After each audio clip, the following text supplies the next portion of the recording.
고린도후서 1장 3절에서 11절, 제가 가진 성경 페이지로 신약 286면에 있습니다. 고린도후서 1장 3절에서 11절까지 찾으신 줄 알고 제가 봉독해 드리도록 하겠습니다. 찬송하리로다. 그는 우리 주 예수 그리스도의 하나님이시요 자비의 아버지시요 모든 위로의 하나님이시며 우리의 모든 환난 중에서 우리를 위로하사 우리로 하여금 하나님께 받는 위로로서 모든 환난 중에 있는 자들을 능히 위로하게 하시는 이시로다. 그리스도의 고난이 우리에게 넘친 것 같이 우리가 받는 위로도 그리스도로 말미암아 넘치는도다. 우리가 환난 당하는 것도 너희가 위로와 구원을 받게 하려는 것이요 우리가 위로를 받는 것도 너희가 위로를 받게 하려는 것이니 이 위로가 너희 속에 역사하여 우리가 받는 것 같은 고난을 너희도 견디게 하느니라. 너희를 위한 우리의 소망이 견고함은 너희가 고난에 참여하는 자가 된 것 같이 위로에도 그러할 줄을 알미라. 형제들아, 우리가 아시아에서 당한 환난을 너희가 모르기를 원하지 아니하노니 힘에 겹도록 심한 고난을 당하여 살 소망까지 끊어지고 우리는 우리 자신이 사형 선고를 받은 줄 알았으니 이는 우리로 자기를 의지하지 말고 오직 죽은 자를 다시 살리시는 하나님만 의지하게 하심이라. 그가 이같이 큰 사망에도 우리를 건지셨고 또 건지실 것이며 이후에도 건지시기를 그에게 바라노라. 너희도 우리를 위하여 간구함으로 도우라. 이는 우리가 많은 사람의 기도로 얻은 은사로 말미암아 많은 사람이 우리를 위하여 감사하게 하려 함이라. 아멘. 하나님의 위로, 오해와 비난을 극복하는 힘이라는 제목으로 말씀 전해주시고 축도해 주시겠습니다.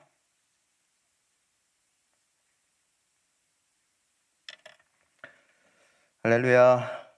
네, 찬양에 빠져 있다가 제가 설교하는 순서라는 걸 깜빡 잊을 뻔했습니다. 귀한 찬양 감사를 드리고요. 여러분, 오늘 설교 본문이 조금 길다고 느끼지 않으셨습니까? 고민을 많이 했습니다. 어디까지 끊을 것인가? 왜냐하면 어차피 오늘 좀 고린도후서 전체를 함께 살펴볼 생각이기 때문에 설교 본문을 짧게 해야 될까 아니면 길게 해야 될까 고민을 하다가 그냥 길게 했습니다. 제가 안 읽을 거기 때문에 대신에 설교 본문이 기니까 설교 제목을 좀 짧게 해야 되겠다. 그래서 본문을 달라고 할 때 제가 하나님의 위로까지만 드렸어요. 그런데 여러분 이제 설교 이렇게 들으시면서 작성하시고 채우시는 그런 난이 있잖아요. 거기에다가 제가 오해와 비난을 극복하는 힘이라고 그냥 부제를 달아서 드렸거든요. 그랬더니 우리 부목사님들께서도 친절하게 설교 제목까지 길게 적으셔서 오늘 주보를 완성을 해주셨습니다. 어쨌거나 오늘 고린도 후서를 우리가 좀 살펴보게 될 건데 전체를 좀 들여다보다 보면 좀 딱딱하고 재미가 없을 수 있습니다. 그래서 미리 말씀을 드립니다. 혹시 여러분 잠이 오시더라도 전적으로 이거는 설교자의 책임이다. 나한테 문제가 있는 게 아니다 라고 생각하시고 위로와 소망을 얻으셨으면 좋겠습니다. 고린도 후서는 13장으로 구성이 되어 있습니다. 근데 이걸 구조적으로 우리가 좀 살펴보면 크게 세 부분으로 나누어집니다. 첫 번째 부분은 1장부터 7장까지고요. 여기서 바울은 자기의 사도권을 변호하면서 고린도 교회와의 불편함을 해결하려고 시도를 합니다. 왜 불편함이 생겼는지는 여러분들이 설교를 들으시다 보면 알게 되실 거라고 생각을 합니다. 그리고 두 번째 부분은 8장부터 9장까지입니다. 여기서 바울은 예루살렘 교회를 돕기 위한 모금을 촉구하고 있습니다. 참 바울이 대단하다는 생각이 드는 게 고린도 교회와의 불편함이 있는 상황 속에서도 헌금을 해야 된다라는 이야기를 해요. 힘들어도 할 얘기는 끝까지 한다라는 그런 바울의 뚝심 같은 걸 우리가 좀 엿볼 수 있는 대목이고요. 세 번째 부분은 10장부터 13장까지입니다. 바울은 다시 자신의 사도권에 대한 변호를 이어가고 있습니다. 여러분 이렇게 보시면 고린도 후서는 구조적으로 바울이 자신의 사도권 변호에 좀 더 많은 부분을 할애하고 있는, 집중하고 있는 듯하게 보입니다. 여러분 어떤 생각이 드십니까? 바울이 이토록 자기의 사도권을 변호하는데 성경의 분량을 많이 할애해도 되는 걸까 하는 그런 생각이 좀 들지 않으시나요? 또 다른 한편으로는 왜 바울이 이렇게까지 해야 됐을까? 좀 의아하기도 하고 또 한편으로는 슬픈 마음이 들기도 합니다. 왜냐하면 고린도 교회는 바울이 개척해서 세운 교회입니다. 바울은 혼신의 힘을 다해서 교회 개척을 했었고 그 결과로 세워진 교회가 바로 고린도 교회였습니다. 그럼에도 불구하고 바울이 다시 한번 자신을 증명하는 일에 이토록 힘쓰고 애를 써야 됐다라는 사실은 안타깝기 그지없습니다. 하지만 여러분, 우리가 내용을 좀 자세히 들여다보면 바울은 이 고린도 후서에서 자신의 사도권을 변명할 뿐만 아니라 고린도 교회를 향한 바울의 애타는 마음과 무너진 교회를 다시 세우고자 하는 처절한 몸부림이 담겨져 있다라는 사실을 우리가 확인할 수 있습니다. 여러분, 고린도 교회가 어떤 교회였나요? 고린도전서를 통해서 우리가 확인할 수 있는 고린도 교회의 모습은 분열로 가득 찬 교회였습니다. 불과 얼마 되지 않은 숫자였지만 4개의 파로 분열되어 있었고, 분열뿐만 아니라 그들은 사회적으로 지탄받는 비도덕적이고 비윤리적인 삶을 통하여서 심각한 위기를 겪고 있었습니다. 그럴 때 바울은 고린도 교회를 향하여 애타는 마음으로 편지를 보내고 그 문제를 해결하여 애를 썼습니다. 그것이 바로 고린도 전서였습니다. 결과적으로 고린도 교회 성도들은 바울의 가르침과 교훈을 받아들이고 회개함으로 그들이 직면했던 문제를 해결했었습니다. 자, 한 가지 문제를 해결한 것으로 고린도 교회가 안정이 되고 그리고 이제는 평탄한 삶을 사는 것처럼 보였고 그렇게 기대했지만 그럼에도 불구하고 고린도 교회에 새로운 문제가 발생하게 됩니다. 거짓 가르침을 전하는 사람들에게 노출되어서 결국 바울의 권고와 가르침마저도 무시해버리는 이런 상황으로 전락해버렸던 것입니다. 심지어 바울을 비난하고 공격하는 사람들까지 생겨났습니다. 고린도 교회를 보면 그냥 참 말도 많고 탈도 많은 교회다. 정말 우리가 이런 교회를 교회라고 부를 수 있을까 하는 그런 마음까지 생깁니다. 그리고 정말 가지가지 한다라는 그런 생각까지도 지울 수가 없습니다. 여러분, 이런 배경 위에 기록된 성경이 고린도 후서입니다. 바울은 자신의 사도권을 공격하고 그리고 자신의 사역에 대하여서 오해와 그리고 비난이 난무하고 있는 그런 상황에서도 바울은 다시 한번 고린도 교회를 자신의 마음에 품습니다. 그리고 그 교회를 위하여 권면하고 기도하고 애정어린 마음으로 편지를 쓰고 있는 것입니다. 여러분, 이런 점에서 고린도 후서는 우리가 살면서 우리의 진심이 오해받을 때가 있고 우리의 열정과 수고가 헌신이 오히려 비난으로 다가올 때에 우리가 다시 한번 어떻게 믿음 위에 견고하게 서 있을 수 있는지, 어떻게 우리가 믿음을 지키며 하나님 앞에서 신실한 삶을 살 수 있는지 우리에게 가르쳐주는 성경입니다. 여러분, 오해와 비난에 익숙한 사람은 없습니다. 오해를 즐기거나 비난을 즐기는 사람은 존재하지 않습니다. 오해와 비난은 누구에게나 견디기 힘든 일입니다. 오해와 비난이 가득한 상황을 과연 우리는 어떻게 이겨낼 수 있을까요? 그리고 어떻게 우리의 마음과 믿음을 지켜낼 수 있을까요? 오늘 저는 바울이 주는 교훈을 통하여서 우리가 오해와 비난을 극복해내기 위하여 그리고 우리의 마음과 믿음을 지키기 위하여 필요한 2가지를 함께 나누고자 합니다. 그 첫 번째는 겸손함이 필요하다는 것입니다. 앞서 말씀드렸듯이 바울은 고린도 교회를 개척하고 설립한 사람입니다. 그리고 고린도 교회는 바울이 전한 복음을 듣고 회심한 사람들이 모인 곳이었습니다. 그럼에도 고린도 후서를 읽다 보면 바울이 도대체 설립자 프리미엄이라는 것을 전혀 누리고 있지 못하다라는 그런 생각을 하게 됩니다. 적어도 바울이 교회를 개척하고 설립했다면 바울의 말에 순종하거나 바울을 향하여서 우호적이고 호의적인 태도를 가지는 것이 당연할 것인데 고린도 교회는 바울을 오해했을 뿐만 아니라 바울을 비난하고 공격까지 했다라는 것입니다. 바울은 고린도 교회로부터 집중 공격을 당합니다. 1장과 2장에는 바울이 고린도 교회를 방문하려는 계획을 제대로 지키지 않았다는 이유로 거센 비난에 직면했음을 알게 해주는 구절이 나옵니다. 1장 16절부터 17절까지의 말씀인데요. 여러분 1장 16절부터 17절까지의 말씀을 우리가 함께 읽어보시면 좋겠습니다. 여러분 16절부터입니다. 시작. 너희를 지나 마게도냐로 갔다가 다시 마게도냐에서 너희에게 가서 너희의 도움으로 유대로 가기를 계획하였으니 이렇게 계획할 때에 어찌 경솔히하였으리요. 혹 계획하기를 육체를 따라 계획하여 예예 하면서 아니라 아니라 하는 일이 내게 있겠느냐. 지금 어떤 상황을 이야기하고 있느냐면 바울은 고린도 교회를 방문하겠다라고 약속을 했었던 것 같습니다. 그런데 여러 가지 이유로 인해서 바울은 그 방문 계획을 취소합니다. 그런 바울을 향하여서 고린도 교회 성도들이 바울을 비난하고 지금 공격하고 있는 것입니다. 바울이 경솔했다는 겁니다.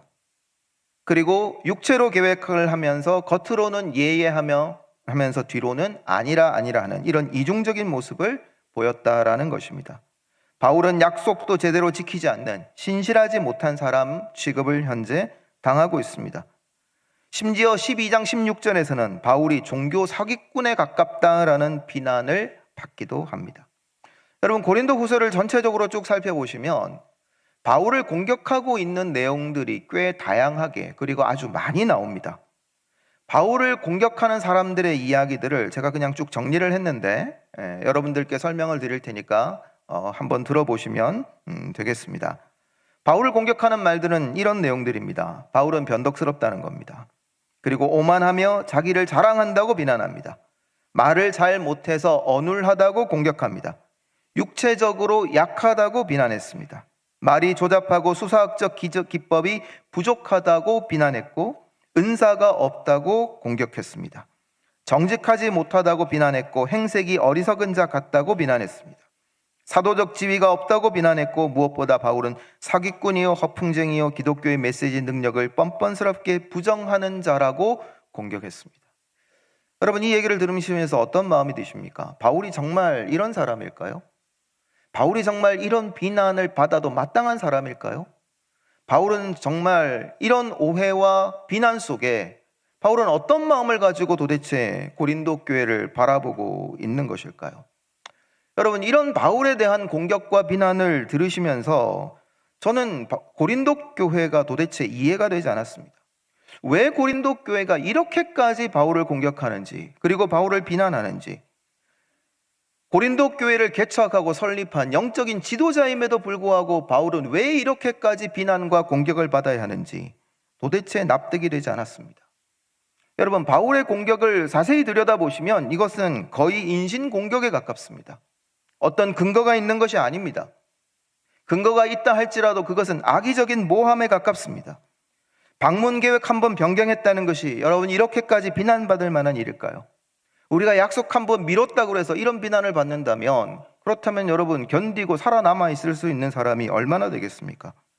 만약에 저와 여러분들이 이런 비난을 받는다면 이런 공격을 받는다면 우리는 어떤 반응을 보일 수 있을까요?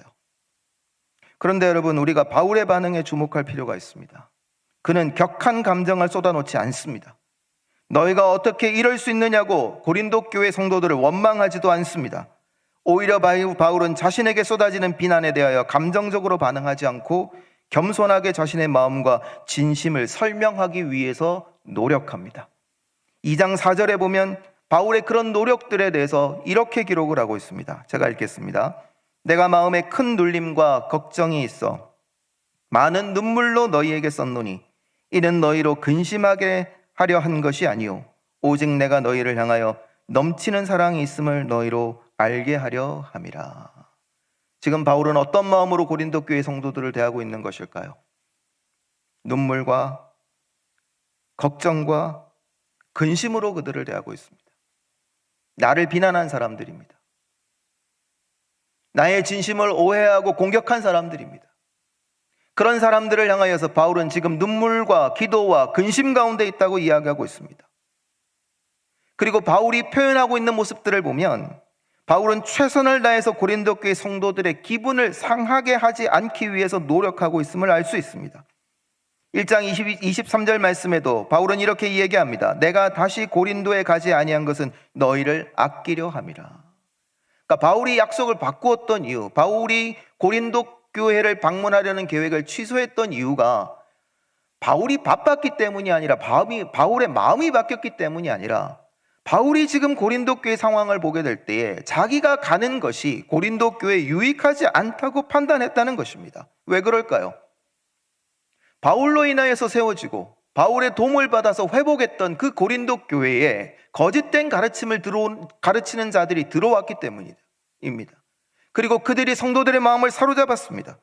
이런 바울의 적대자들이 주도권을 잡고 있는 상황에서 바울이 방문을 하게 되면 혹 지금까지 교회가 분열되었다가 다시 회복되었는데 또 다른 분열을 겪게 되지 않을까? 바울파와 적대파로 또 나뉘어져서 교회가 위기를 겪게 되고 어려움을 당하게 되지 않을까? 이런 충돌로 갈등이 심화되지 않을까라는 이런 염려와 걱정을 바울이 했다는 것입니다. 그런데 여러분, 안타깝게도 바울의 배려는 오히려 오해를 가져왔고 비난으로 이어졌습니다. 그럼에도 불구하고 바울은 고린도 교회에 다시 보내는 편지를 통하여 최선을 다해 그들의 오해를 풀고자 노력하고 있습니다. 이런 바울의 노력과 변명은 1장 12절부터 2장 13절까지 매우 길게 이어집니다. 여러분, 사실 바울이 이렇게까지 조심해야 되는 이유를 우리는 알기가 어렵습니다. 그리고 왜 이렇게까지 빙빙 돌려서 말하고 있나 싶은 그런 생각을 하게 되기도 합니다. 그러나 바울은 고린도 교회 성도들을 대함에 있어서 최대한 그들을 자극하지 않으려고 노력하고 있습니다. 유순한 대답이 분노를 쉬게 하기 때문입니다. 잠언 15장 1절은 우리에게 이렇게 얘기합니다. 유순한 대답은 분노를 쉬게 하여도 과격한 말은 노를 격동하느니라. 사랑하는 여러분, 오해와 갈등을 해결하는 것이 가능할까요? 여러분에게 닥쳐왔던 오해와 그리고 그로 인한 비난, 여러분 이걸 해결하려고 노력해 보신 적이 계십니까? 여러분, 그 일들이 쉽던가요? 쉽게 여러분들이 원하던 대로 상대방이 내 진심을 알아주고 내 의도와 마음을 이해해서 그래서 오해를 풀고 관계가 다시 회복되는 일들은 쉽지 않습니다. 비난받는 상황에서 겸손함으로 대응하는 것은 정말 어려운 일입니다. 유순한 대답이 분노를 쉬게 하고 과격한 말은 노를 격동하게 한다는 것을 알고 있지만 내가 받은 오해와 비난 앞에서, 내가 받은 오해와 비난이 자꾸 증폭되어지는 상황들 속에서 우리가 유순한 대답을 하는 것은, 부드러운 태도와 겸손함으로 나아가는 것은 쉽지 않다는 것입니다. 겸손이 사람들의 마음을 녹일 수 있다는 것을 모르는 사람은 없습니다. 그러나 문제는 알지만 실천하기가 정말 어렵다는 것입니다. 억울하니까 속이 상합니다. 속이 상하니까 감정적이 될 수밖에 없습니다. 그리고 우리의 감정은 격한 반응으로 이어지게 마련입니다.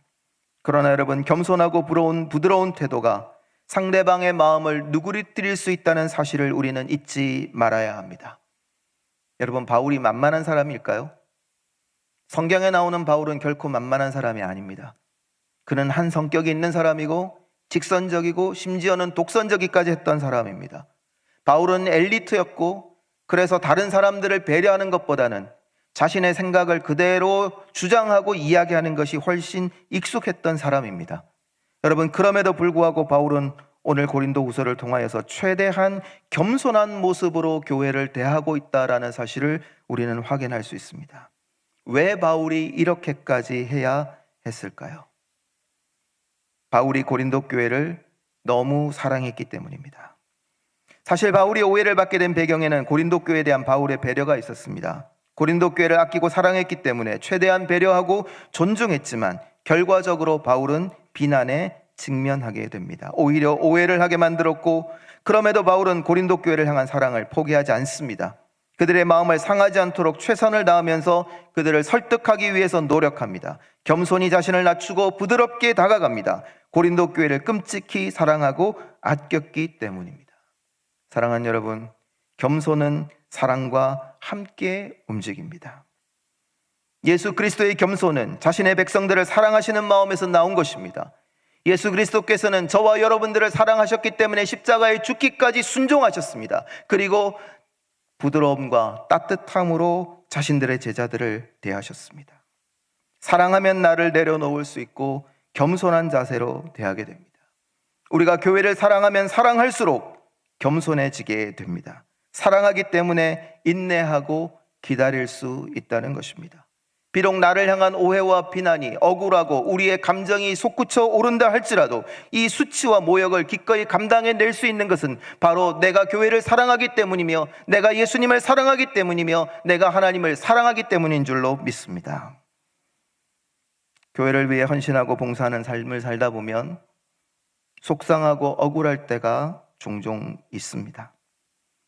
예수님을 사랑하는 뜨거운 마음과 구원의 감격 때문에 힘들지만 어렵게 순종하기로 다짐하고 헌신하고 충성하고자 했는데 오해받고 도리어 비난에 휩싸이게 되면 여러분 너무 속상하고 억울해서 다 포기해버리고 싶은 것이 우리들의 마음일 것입니다.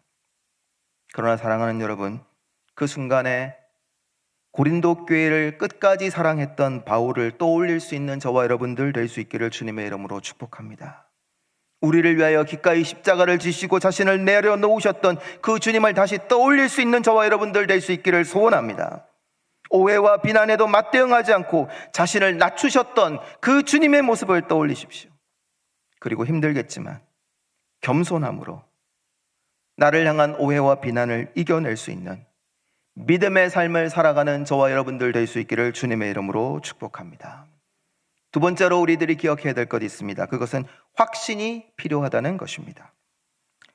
바울을 향한 이 다양한 공격들 앞에서 바울은 오히려 하나님께로부터 비롯된 분명한 확신이 있음을 고백하고 있습니다. 바울의 놀라운 고백을 담고 있는 구절이 고린도후서 4장 8절부터 9절까지의 말씀입니다. 우리가 고린도후서 4장 8절부터 9절까지의 말씀을 함께 읽도록 하겠습니다. 시작.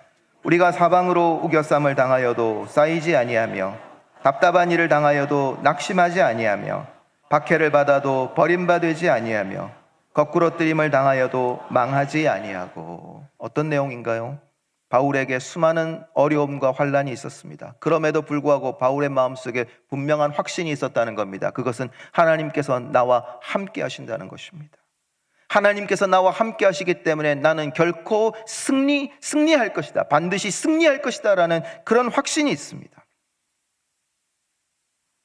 도대체 어디서 나온 자신감일까요? 1장 10절은 이렇게 말합니다. 그가 이같이 큰 사망에서 우리를 건지셨고 또 건지실 것이며 이후에도 건지시기를 그에게 바라노라. 바울의 이 포기할 줄 모르는 자신감과 열정은 하나님에 대한 강한 확신에서 비롯되었습니다. 사랑하는 여러분, 우리를 오해와 비난으로부터 보호해 주는 것은 무엇일까요? 우리를 오해와 비난으로부터 보호해 주는 것은 하나님에 대한 확신입니다. 어떤 확신입니까? 하나님께서 나의 위로자가 되신다는 확신입니다. 여러분, 오늘 본문을 보시면 구절되는 이 말씀 가운데 가장 많이 반복되는 단어가 하나 나옵니다. 위로라는 단어가 나옵니다. 모두 10번이 사용되었습니다. 이 짧은 구절 안에 10번이나 바울은 하나님의 위로에 대해서 이야기합니다. 심지어 6절에는 4번이나 나옵니다. 바울은 하나님의 위로가 자신으로 하여금 고린도 교회를 향하여 겸손한 태도로 나아갈 수 있게 했다고 말하고 있는 것입니다. 그러므로 여러분, 우리는 교회를 건강하게 세우기 위하여 오해와 비난을 극복하는 훈련이 필요합니다. 그리고 우리의 믿음을 굳게 지키며 살아가기 위해서도 오해와 비난을 극복하는 훈련이 필요합니다. 그리고 그 힘은 하나님께서 나에게 반드시 위로의 은혜를 베푸실 것이라는 믿음과 확신에서 나옵니다. 오늘 여러분에게 이런 확신이 있으십니까? 내가 비록 오해와 비난 가운데 처한다 할지라도 하나님은 나를 잊지 아니하시며 하나님은 나와 함께 하시며 하나님은 반드시 나를 일으켜 세워주실 것이라는 이 확신이 여러분들에게는 있으십니까? 여러분, 우리가 오해와 비난을 극복해낼 수 있는 힘은 나에게 있는 것이 아닙니다. 나의 경험에서 나오는 것이 아닙니다. 상담과 회복 프로그램을 통해서 나오는 것이 아닙니다. 우리가 믿음으로 살아가기 위해서 우리에게 닥치는 오해와 비난을 극복하는 힘은 하나님이 나의 유일한 위로자가 되신다는 이 믿음의 확신에서 나온다는 사실을 잊지 마시는 저와 여러분들 될 수 있기를 주님의 이름으로 축복합니다. 하나님께서 역사하실 것이라는 그 확신이 흔들리면 우리의 믿음은 힘을 발휘할 수가 없습니다. 순종할 수도 없고 심지어는 신앙생활을 유지하는 것조차도 힘들어집니다. 인간적으로 반응할 수밖에 없고 그런 반응들은 오히려 더 큰 문제를 초래할 수도 있습니다. 사랑하는 여러분, 하나님께서 나를 위로하신다는 확신이 있을 때에 사람들의 오해와 비난에도 흔들리지 않고 꿋꿋이 믿음의 삶을 살아가게 될 것입니다. 바울의 이 확신은 하나님과의 깊은 만남에서 비롯되었습니다. 그 만남은 가끔은 체험을 동반하기도 합니다. 그래서 고린도후서 12장은 바울이 얼마나 놀라운 체험을 했는지를 우리에게 보여줍니다. 여러분, 바울은 낙원으로 이끌려간 경험을 했던 사람입니다. 여러분, 이런 바울과 같은 경험을 하신 분들이 이 가운데 계실까요? 바울과 같은 이런 놀라운 경험을 했던 사람은 거의 없을 겁니다. 바울은 그런 체험을 무시하지 않습니다. 그런데 그렇다고 자신의 체험을 자랑하며 내세우지도 않습니다. 바울이 신뢰했던 것은 자신의 경험이 아닙니다. 자신의 체험이 아닙니다. 바울이 신뢰한 것은 하나님의 위로하심이었습니다. 오히려 바울은 자신이 받은 예수 그리스도의 복음을 더 강하게 의지하고 있습니다. 경험과 체험보다 예수님의 복음을 더 강하게 의지했다는 것입니다. 복음은 세상을 새롭게 하는 하나님의 원대한 계획입니다. 바울은 복음을 위해 고난과 환난을 기꺼이 감수하며 살아왔던 자신을 하나님께서 넘치게 위로하셨다고 고백하고 있습니다. 4절과 5절 말씀에 오늘 바울의 이 위로가 얼마나 놀라운지 우리가 다시 한번 읽으면서 바울의 그 마음을 느끼면 좋겠습니다. 4절과 5절 말씀입니다. 같이 읽겠습니다. 시작. 우리의 모든 환난 중에서 우리를 위로하사 우리로 하여금 하나님께 받는 위로로서 모든 환난 중에 있는 자들을 능히 위로하게 하시는 이시로다. 그리스도의 고난이 우리에게 넘친 것 같이 우리가 받는 위로도 그리스도로 말미암아 넘치는도다. 아멘. 여러분, 고난이 넘친다면 하나님의 위로도 넘친다고 우리에게 말합니다. 환난이 다가오면 다가올수록 하나님의 위로가 우리를 붙들고 계실 거라고 바울은 우리에게 도전합니다. 환난 가운데 있는 자들을 능히 위로하시는 그분이 바로 저와 여러분들의 하나님이시라고 바울은 이야기합니다. 우리가 확신 가운데 거할 때에 하나님께서는 반드시 저와 여러분들을 위로해 주실 줄로 믿습니다. 바울은 그 위로가 자신에게 넘쳤다고 말하고 있는 것입니다. 그러나 우리가 한 가지 기억해야 될 것이 있습니다. 안타깝지만 우리가 그리스도를 따르는 이 길은 오해와 비난에 빈번히 던져지는 삶이라는 사실입니다. 여러분, 우리가 믿음으로 살아가려고 할 때에 꽃길이 열려지면 얼마나 좋겠습니까? 우리가 순종하려고 할 때에 하나님께서 모든 문제를 해결해 주신다면 얼마나 좋겠습니까? 그러나 현실은 이것과 다를 때가 너무 많습니다. 내가 믿음으로 살려고 하지만, 순종하려고 하지만, 그래서 충성하고 교회에 헌신하고 물질을 드리고 시간을 드리고 그리고 여러 가지 것들을 포기해가면서 하나님 앞에 헌신하는 삶을 살려고 하지만 오히려 그런 나의 헌신과 충성에 대하여 주변에 있는 사람들은 오해와 비난을 던질 때가 있다는 것입니다. 여러분, 그럼에도 불구하고 우리의 믿음의 선배들이 그 길을 묵묵히 걸어갔다는 사실을 잊지 않으셨으면 좋겠습니다. 그들은 수많은 오해와 비난에도 불구하고 하나님만 바라보고 하나님의 위로하심만 의지하며 살아내었습니다. 여러분, 어떠신가요? 이렇게 살 수 있으시겠습니까? 아니면 여러분, 이렇게 살고 싶으신가요? 하나님께서 위로하시니까 여러분, 모든 오해와 비난을 받아도 이제 상관없으시겠죠? 하나님이 위로하시니까 이제 내가 오해받고 비난받는 거 이게 막 기쁘고 기대가 되십니까? 정반대예요. 이 가운데 계시는 분 가운데 그걸 기대하시는 분은 아무도 안 계실 것 같아요. 그렇지 않습니다. 그게 우리 마음입니다. 하나님의 위로가 있다 하더라도 오해받고 싶지 않고 비난받고 싶지 않습니다. 내가 오해받는 것 너무너무 싫습니다. 내가 비난받는 것 견딜 수가 없습니다. 그러나 여러분, 반드시 기억하셔야 될 것은 하나님 나라를 위하여 일하거나 헌신하다 보면 이런 일들이 생길 수밖에 없다는 것입니다.